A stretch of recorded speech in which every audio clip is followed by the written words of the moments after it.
Dare great things for Christ.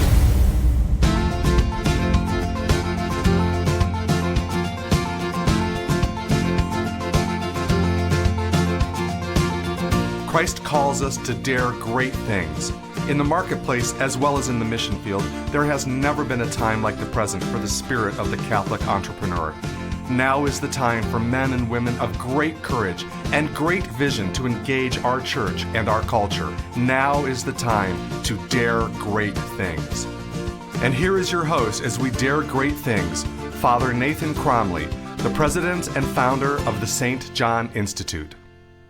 When we follow Jesus in our daily life, we are faced with many challenges. Rising up to meet those challenges in accordance with His grace means that we will be making an impact, changing the world around us. Instead of letting the world take its own course, we are leading it in His name. Rising up to meet these challenges gives us a great opportunity to depend more on Jesus. This is something St. Paul definitely understood and embodied in his life. This is part 2 in our series, In the Pattern of Paul, Insights into Leadership.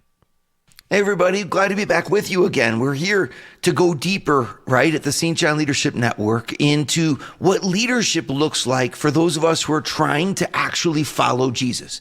We all know that leadership is kind of the rage these days. There's books on it, seminars about it, different places that we can go in order to learn, well, basically how to step into the roles of responsibility that we have in the world and to really do a good job with those roles. So whenever you think about leadership, don't think about it in terms of something grandiose. Think of it as something as real as you meeting the challenges of your life successfully, right? And so to do that, you've got all kinds of classes and self-help materials and things that come from the world and come from a worldly perspective. And these are not necessarily bad. In fact, most of them are excellent. We need more of those types of things out there to build up the world and to build up people. My question is just, does the church have anything to say about this? What does the Bible have to say about leadership? And I'm always astounded that for many people, that's like a new question, or they wonder, gosh, like, does the Bible actually have anything to say about leadership? Because for most people, they say that the Bible is a spiritual thing, faith is a spiritual thing, and by that they really mean something that has very little impact in their daily life, or very little consequence on what they do. For most people, spirituality is a place where they go in order to find consolation, maybe inspiration, but however we use it, most of the time our spirituality, our faith life is something that speaks to our emotions, something very deep down inside, but we don't really let it impact the real decisions that we make as parents, for example, as we try to rear our children. I mean, do we really let the church speak to us about how to teach our children about money? About whether or not our children, should get a job when they're young. Do you think that there's any advice out there from the lives of the saints about how to rear children? Well, most of us would look and say, well, we don't know, but we don't really want to know either. Because in the end, if we start to take the faith to guide us in our leadership, well, then our faith is going to have to become something real to us in the end. You see, your faith becomes as real to you as the degree to which you implement it to help you make practical decisions in your life. Let's just be realistic about it. I mean, I meet people as a priest all the time who tell me that they don't need faith. It's amazing. I don't need faith. I'm spiritual, but not religious. I'm like, but it's very hard to talk to these people because usually when they're saying that, it's coming from a place of vulnerability. It's also in a spot where you really can't talk about it. They're not intending to really investigate with you what that means, but you'd like to ask them. You'd like to be able to say, what does that mean to be spiritual, but not religious? I just would really like to know, because what spirituality are you following if it doesn't come from a religion? Think about it. I'm spiritual, but in what way? Who's teaching you about God? Who's connecting you with God? What's the name of the God whom you're serving? Where does that come from? It's fascinating to me. Now, they don't mean that. They don't mean it so technically. That's the problem, though, because since we never can define what they mean, we can't even begin to dialogue with them. Look, why can't you find your spirituality coming from your religion? And the reason is because the moment spirituality comes from religion, it becomes practical. Religion carries with it a way of living, a tradition of life, guidance for practical things. And when you become a spiritual person who becomes religious, well, then your religion starts to impact everything that you do. And just frankly, a lot of people don't want that. Well, that's too bad. I'm sorry for them, because to the degree that your life is not impacted by the one that you love, your love remains ineffectual. This is the beautiful thing about being a Christian. If you really want to step forward in your relationship with Christ, allow Christ to lead you in the decisions that you have to make with your money, with your job, with your family, with the things that matter to you. Because to the degree that you allow love to guide you, your love for Jesus to guide you in these practical things, is the degree that your love for Christ will become real and deep.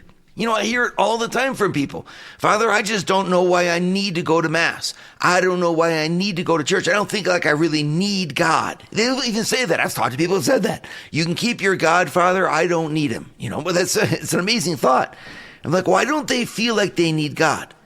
And the answer is because they're not even trying to allow God to lead them in their life. They're leading the life according to their own passions, which are usually influenced, of course, by the desires of others.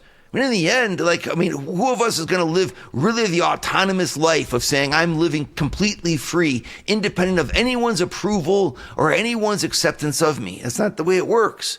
Most of the time, the life we live is a craven slavishness towards the approval of others. We want to be accepted in the group. We want to do what everyone says is right. We want to have the approval and win the esteem of other people.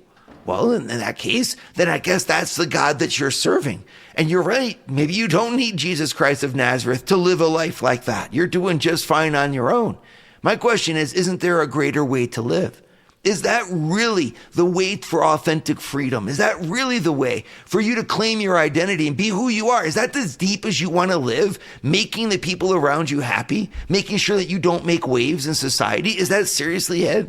Because if it is, I got an invitation for you to freedom and to claiming a life that is all yours because it comes from him and is inspired by a love for him, which is deeper and broader and more beautiful and more fruitful, and it's all for you. See, we don't have to live lives of anonymity, lost in social mores. We can live a life that is autonomous and free if it comes from a love that is deeper than our own selfishness or our own pride.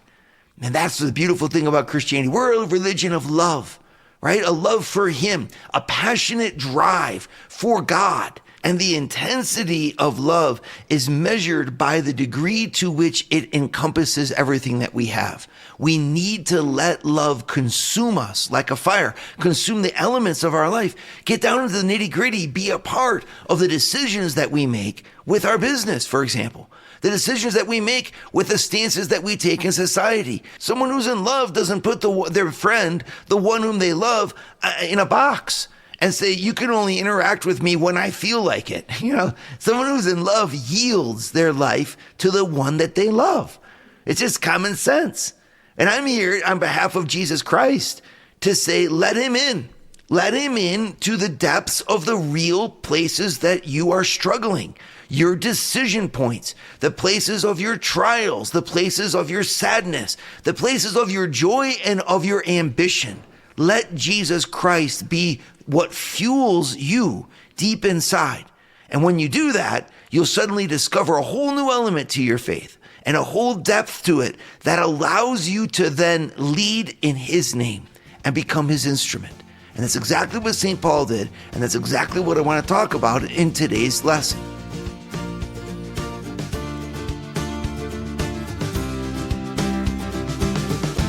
Would you like to hear more from Father Nathan? Join the St. John Leadership Network and receive a 2-minute glance at the gospel every Sunday morning right to your phone. To learn more, go to www.stjohnleadershipnetwork.org/member and join for free today. You know, the easiest way to look like a saint is to not try to be one. Here's what I mean by that. If we can act like a saint on the outside, act like a holy person on the outside by simply being nice and never letting people really see what we do when pressure is on us. Right? So if it's really easy to talk about being a great mom until you have 4 kids or 5 kids or even one kid, right? Like, and then all of a sudden, like all of the aspirations that you have to be this wonderful mother and to be this radiant person, full of joy and grace with a beautiful home and wonderful children go right out the window when your toddler hits 2. And then when you have 2 of them that are there, under 3 and so forth, everything seems to fall apart. And why? Because inside we tend to fall apart. Leadership is real and puts a real demand on us. I remember a friend of mine saying, Father, remember this, business is a full contact sport. And what he meant by that is it's going to impact your psychology. It's going to impact your physicality. It's a full contact sport. You're going to rise every day to meet these challenges and the stressors that are on you. You've got to be ready, even in your physicality, to sustain that kind of life. And we don't usually think of it that way, but it's really true. Parenting is a full contact sport. Anytime that you step forward in leadership, every aspect of you suddenly comes into the light. And just like when you hold a piece of glass up into the sunlight, you see all of its marks, all of its spots, all of its cracks. In the same way, the moment that you start to lead, you realize just how far from the ideal of Christianity you really are. And a lot of us, therefore, we do 2 things. Either we hide our Christianity in a box and we say that that's a whole part of me that has nothing to do with my leadership. Or on the other hand, we give up on our leadership and we put it in a box and we say it's better for me to not even try and to at least appear good than to try and convince everybody that I actually am not good, right? And so either one of those extremes is not the way to go. The answer lies in what St. Paul shows us. And here I'm talking about a book that I wrote on the subject, right? It's called Coached by Paul the Apostle. It's available from Scepter Publishing. It's the best book I ever wrote because it's the only book I ever wrote. And Coached by Paul the Apostle. And in chapter 2 of that book, I try to outline this foundational truth that for Paul, he moved forward in his life amidst all of the stressors and with a million reasons to quit, because that was where he found Jesus. See, instead of saying I need to have perfection before I even try to be perfect, which is of course false, that would be like saying I need to be absolutely one with Jesus and then I'll lead. Well, you're never going to lead because you're never going to feel like you're absolutely one with Jesus. Or on the other hand, you could say like, since I'm not perfect, I won't even try anymore. Well, that's the same thing that we could say. St. Paul could have done that. He could have said, look, the way I persecuted Christians, there's absolutely no reason for me to now look like a hypocrite and stand in front of those very Christians and proclaim that they should have faith in the God that I persecuted. Paul had every reason to stop, just like you have every reason to stop. You can look at your own lives, your own failure points, everything you're ashamed of, and you can say to yourself, well, that's proof. That's proof that I shouldn't even be trying.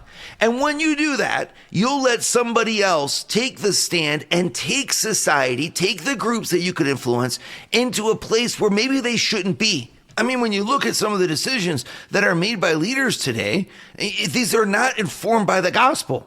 You have all kinds of situations and all kinds of decisions where innocent people are suffering and human rights are violated. And it's because Christians haven't stood up strongly enough to lead in the name of Christ. Because when we don't, we let other people who lead in the name of money or self thing or whatever kind of ideology is there in front of them, and they'll take the stage because we all feel like we're unworthy. Well, I mean, it's like maybe we are all unworthy, but maybe that's really not the point. Maybe the point is that Jesus Christ is the Redeemer of unworthy people, and he wants us to glorify him by showing the power of his grace and not the worth of our own perfection. And so he'll ask unworthy people and people that otherwise are deeply afflicted with all kinds of problems and say, I want you to lead not because of your strength, but because of my grace. It's like, I'm not going to call the equipped. I'm going to equip the called. All right. The question is not stop getting in my way. And this is what St. Paul did that was so marvelous. St. Paul did not get in his way. St. Paul had every reason to say that he was not going to lead because of his past. And yet he stood up and did it anyway because Jesus Christ called him to it. And so our life, we don't glorify St. Paul for St. Paul's sake, but we glorify Jesus. And because we see Jesus glorified in St. Paul, and he gives us hope and he gives us an example. And what St. Paul shows us is that in the reality of everything that he was doing, he met with a lot of difficulty. I mean, you can look at the difficulty on the outside, for example. Just think about all of the places where his body was punished by what he had to do. You have at least five riots that form around St. Paul, with the people wanting to tear his body apart. You have him beaten with rods, beaten with fists, beaten with stones, beaten with whips, beaten with scourges. I mean, that's 5 different kinds of beatings. Okay, and does he ever stop? Well, no. Well, I mean, like, my goodness, look at everything that he had to carry on the inside. He had to be as persecuted by people. That means that they're following after. That's what persecution means. Persequere in Latin. It means to follow behind, as you like a hound dog after its prey. He had people that wanted to kill him.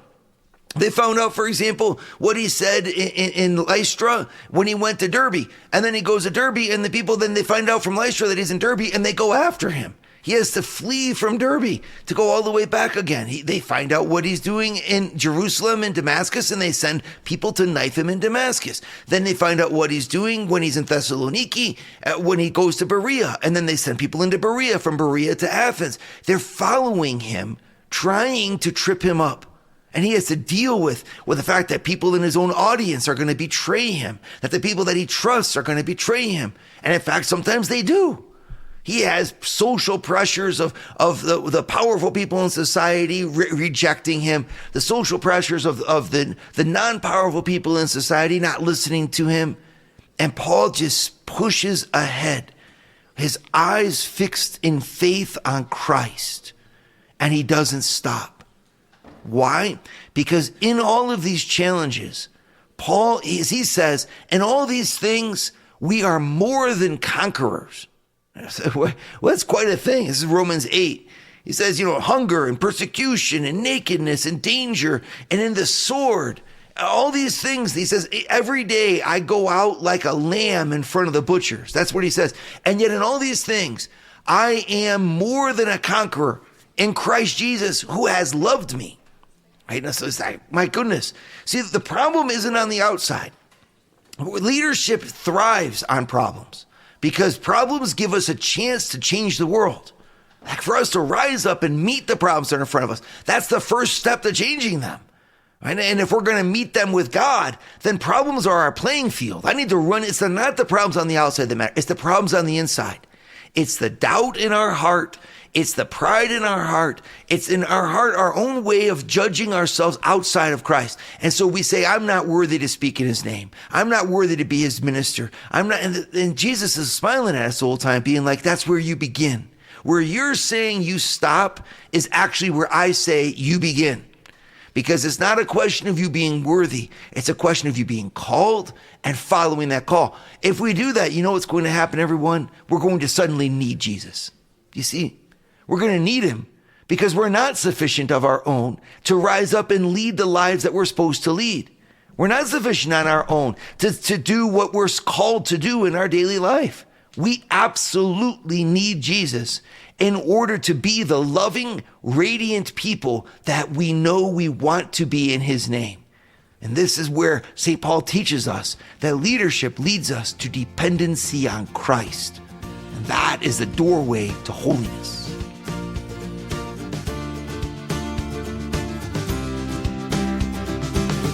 Would you like to start your Thursday mornings with a scriptural leadership lesson? Join the St. John Leadership Network, where Father Nathan hosts a 30-minute call at 6:30 a.m. in all 4 U.S. time zones.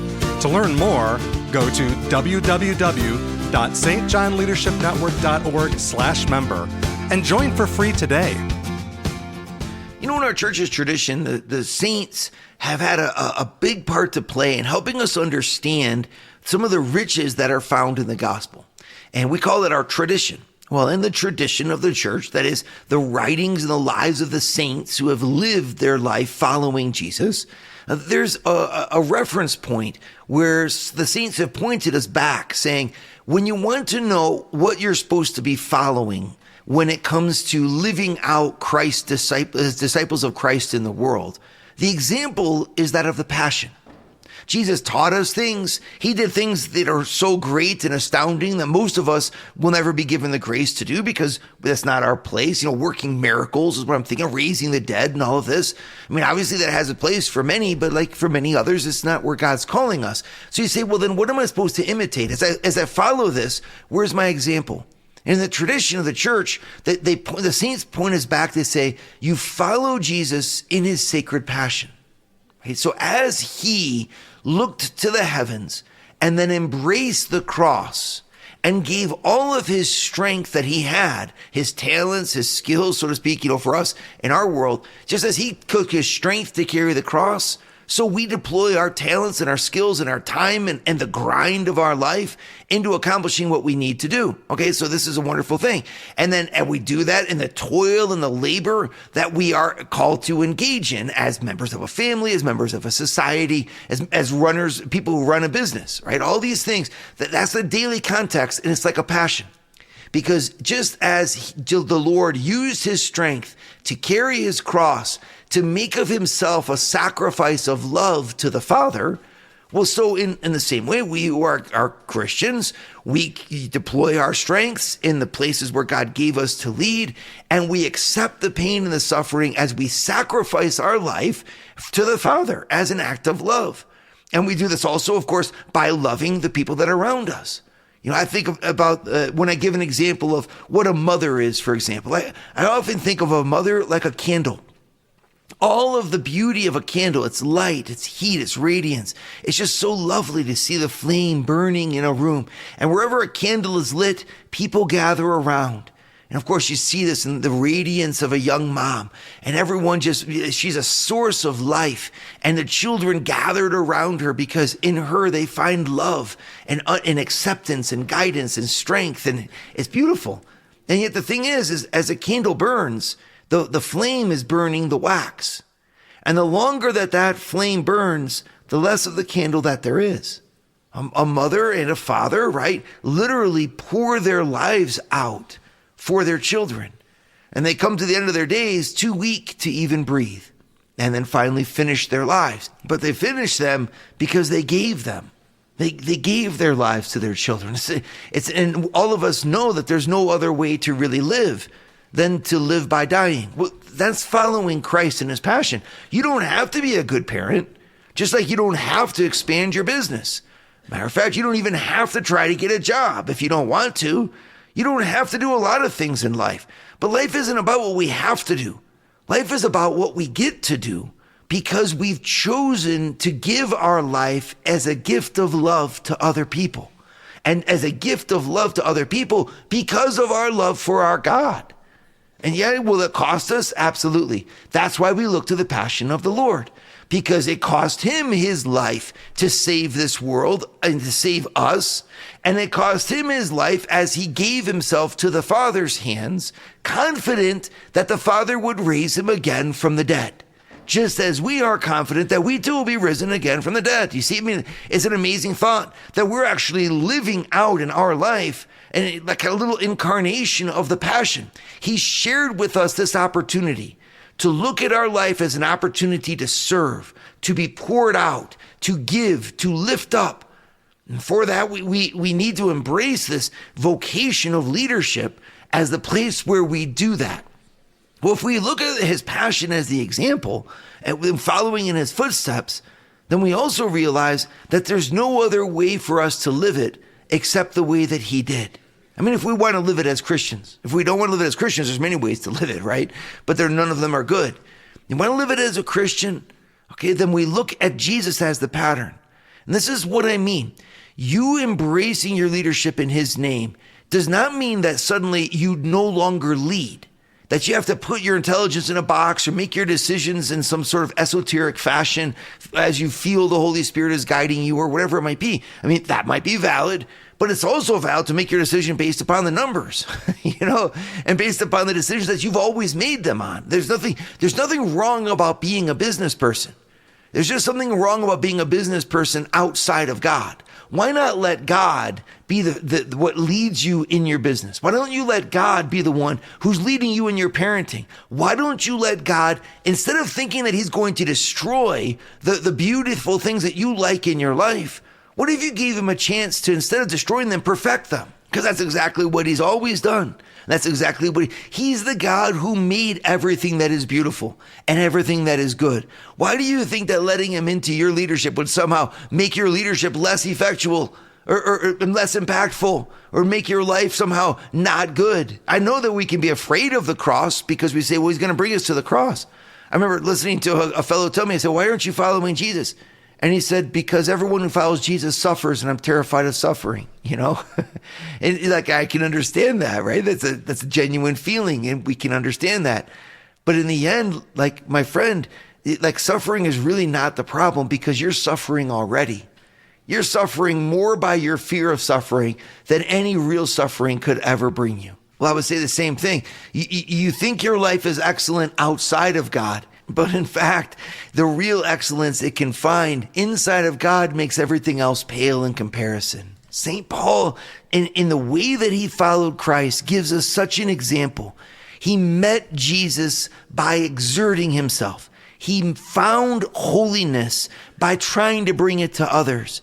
He had to overcome all of the inner obstacles in his heart that kept him at bay by trusting in the God who brought all of those inner obstacles to be seen by everybody as he tried to do what he was called to do. You stepping into leadership is an occasion for you to meet Jesus and to grow in your faith. This is why God calls you into it. It's not even the results that come out of your leadership that are the most important. It's the results that come in your leadership that are the most important. What this will do for you as it makes you dependent on Jesus, meet Jesus, know Jesus, and love Jesus. And that, my friend, is a treasure you're going to take with you into eternal life, where everything that you are and that you know in Jesus is one with him for all eternity. And that begins here on earth. And it begins the moment you start leading in his name. Dare great things for Christ. Share your feedback with Father Nathan. Send us an email at communications@stjohninstitute.org. That's communications@stjohninstitute.org. And visit www.stjohninstitute.org and sign up for our newsletter to receive updates from Father Nathan.